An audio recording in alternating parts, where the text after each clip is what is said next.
years of much hype and build-up, World Cup 2010 has come and gone. And it was a tournament of a few upsets, not least of which was France and Italy exiting so early in the tournament. But out of respect to our French and Italian viewers, and just because we can, we've decided to give those countries another shot at glory. Although this time, we're not on grass, and we're using a different set of balls. Representing for former world champions Italy, the Alfa Romeo Mito QFV, or green four-leaf clover for all you non-Romans. And bringing the fight for France is the Citroen DS3 Sport, or DS3 Sport for all you non-English. Both of these cars bring a blend of style, power and driving fun to the Super Mini category, but which one will trump the other? We promise no falling over like naffs at the slightest provocation, no red cards and no headbutts, just a straight fight for a prize of national pride. The Dutch are the tallest nation on earth, apparently. As to who's the prettiest, well, that's anyone's guess. If you had to take France and Italy, well, they've given us women like Eva Riccobono and Letitia Casta. Tough choice. But when it comes to the cars, it's not much easier. The Mito is undoubtedly a fantastic looking thing. Even the regular flavoured one does a great job of turning heads.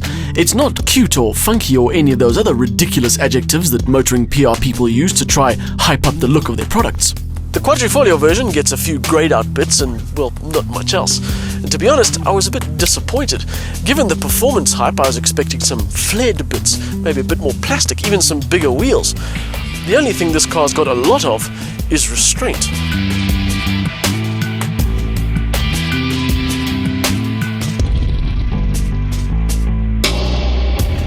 It could be that this is just one of those cars that prefers to do its showing off on the road rather than in the parking lot.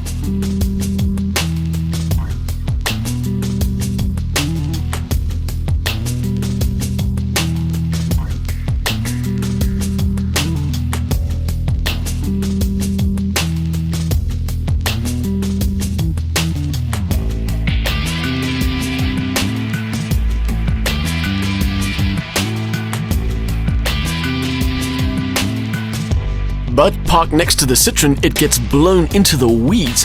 Look at how insane this car is. It has lines and accents and LED lights and chrome and black wheels. This thing looks like it's come straight off the concept car circuit, and it is awesome.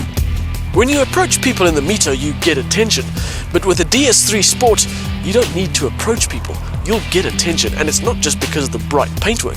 I've seen this car in red and in black, and it's just as attention-getting. I'm not mad about the broken B-pillar. It gives the car a kind of bucky with a canopy profile, but I'm sure my brain will advance in time and I'll learn to appreciate it.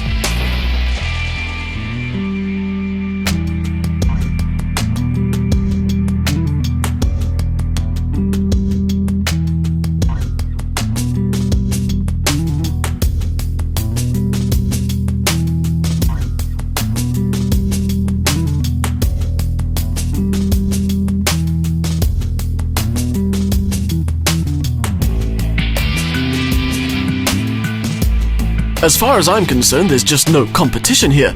I know I said there wouldn't be any headbutts earlier, but that's what the Citroen does to the Mito in the looks department.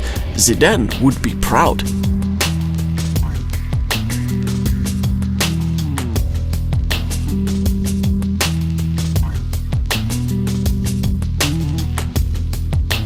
And unfortunately for the Italians, the assault doesn't stop there, because the DS3 has an inside to match the outside. Again, all I can think of is concept car with its masses of black plastic and chrome accents, its big bolstery seats and the flat bottom steering wheel, and an instrument cluster that was designed by George Lucas. This doesn't belong in a car, it belongs in the Louvre.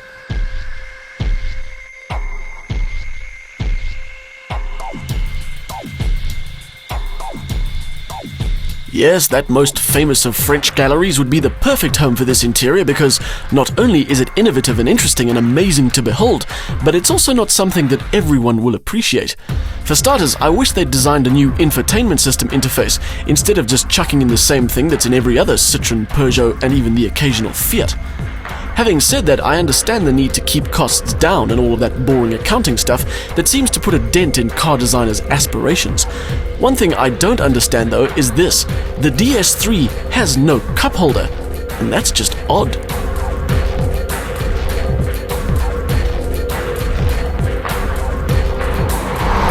by comparison, the Mito is pretty ordinary. That's not to say it's not good, because it is, with its carbon fiber look leather and its really, really good seats.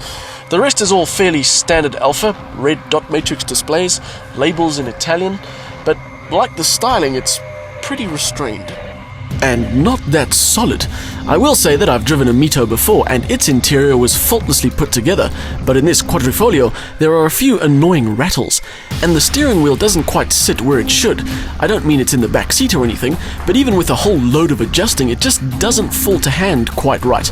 But that is a personal thing, and I have been told that my driving position is a little out of the ordinary.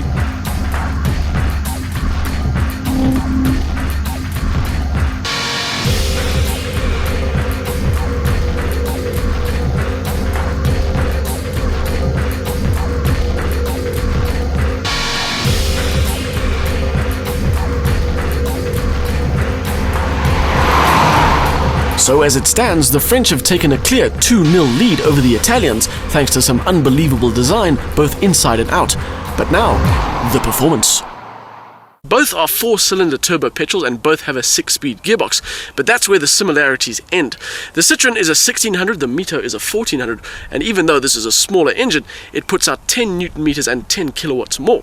So, the figures: for the Citroen, 115 kilowatts, 214 Newton meters; for the Alfa, 125 kilowatts, 250 Newton meters. The Mito's got a slightly higher top speed, 219 versus 214, although the Citroen has got a slightly quicker 0 to 100 time, 7.3 seconds, as opposed to the Mito's 7.5. The fact that the Alfa has more power from a smaller engine means the Italians claw one back to make it 2-1. How did they crank out such power from a tiny motor? I'm glad you asked. Alfa Romeo went to parent company Fiat and got hold of something called multi-air technology. Basically, the system controls the amount and characteristics of the air that gets drawn into each individual cylinder. In fact, the system is so clever it increases power, reduces emissions, and wins prizes. The 1400 turbo multi-air unit recently won the Best New Engine of the Year award.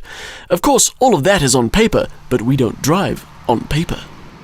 The DS3 Sport is one of those cars that's really instantly enjoyable. The 1600 turbo is responsive and it'll get up to some serious speed if you give it some space. It's really easy to get a lot out of this car. No doubt though, a large part of the reason this car is such fun is because you know you're in something that looks amazing and you're wrapped up in an interior that's as good to look at as it is to touch. The interactions are all fairly easy, the clutch and the gear shifts feel good, and the whole thing is solid. But from a pure driving point of view, I don't know, it's all a bit disconnected. It's like the steering is always that little bit too light. The ride setup is decent, I mean the handling and the grip are there, but they're delivered with that French sort of, what's the word, nonchalance. Yes, I can get you through those corners, but now if you want passion, you know who to go to. You go to the Italians. The Mito may be a little calm on the outside, but it has the heart of a sports car. It's not only the small capacity / big output engine that makes this quadrifoglio version so special, but it's finally delivered the kind of power this chassis and suspension have been waiting for. There's no waiting for the turbo in this car. Just put your foot down, feel the power kick in, and watch the needles swing rapidly upwards.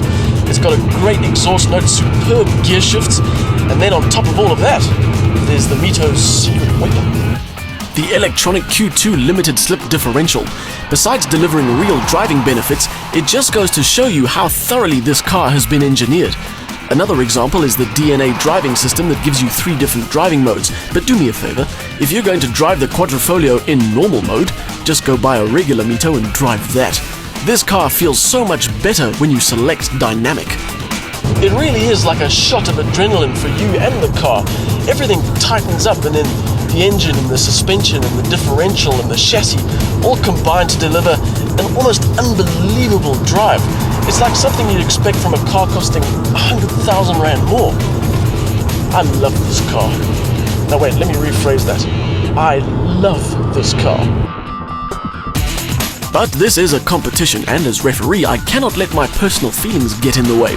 So before we hit the road, it was 2-1 to France, but the drive has delivered an emphatic comeback for the Italians, and we're locked at 2 apiece.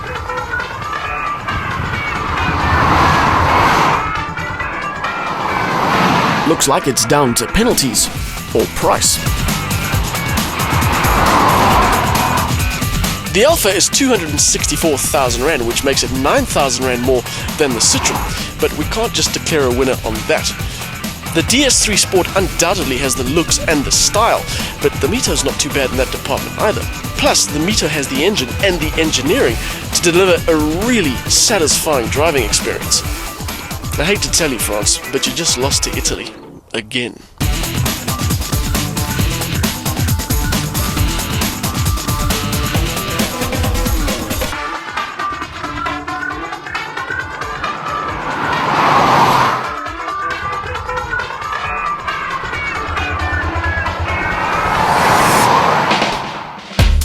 The Mito's innovative engine is a real star, providing power and character with underpinnings to match.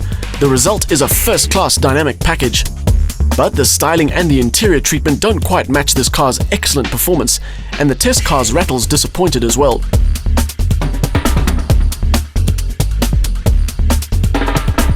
A willing power plant and decent ratios ensure brisk and sporty performance. Innovative styling also ensures a head-turning appeal. But for all its competence, the Citroen doesn't engage the driver, leaving one strangely detached and just a little bit disappointed.